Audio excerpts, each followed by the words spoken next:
Russia ఉక్రెయిన్ల మధ్య యుద్ధం ప్రారంభమై 4 ఏళ్ళు అయింది. ఓ పక్కన దాన్ని ఆపేశానంటూ శాంతి బహుమతి కోసం అప్లై చేసుకున్నాడు నోబెల్ శాంతి బహుమతికి అమెరికా అధ్యక్షుడు. ఆయనకి శాంతి బహుమతి రాలేదు, యుద్ధం ఆగలేదు, కొనసాగుతూనే ఉంది. 4 ఏళ్ళు పూర్తయిపోయింది. ఇంకో పక్కన ఈలోపు ఇప్పుడు ఇరాన్ ఇజ్రాయెల్ వారు నడుస్తోంది, అదొక వైపు.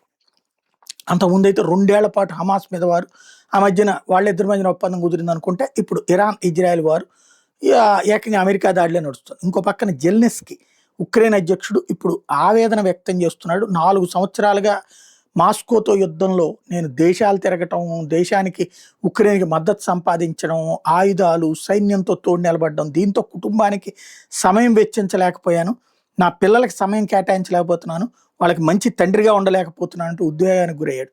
దేశంలో శాంతి నెలకొల్పేందుకు అనేక ప్రయత్నాలు చేస్తున్నాను, భద్రతా కారణాల దృష్ట్యా యుద్ధ సమయంలో నా పిల్లల్ని చూడలేకపోతున్నానంటూ చెప్పుకొచ్చారు. రష్యా దురాక్రమణ అడ్డుకునే శక్తి అమెరికాకు ఉంది, యుద్ధం ముగింపుకు రష్యా అధ్యక్షుడు పుతిన్ మీద ఒత్తిడి తీసుకురావాలంటూ మరోసారి అమెరికాను కోరాడు. అది వాళ్ళ చేతిలో ఉంటే ఎప్పుడో చేసి ఉండేవాళ్ళు కదా.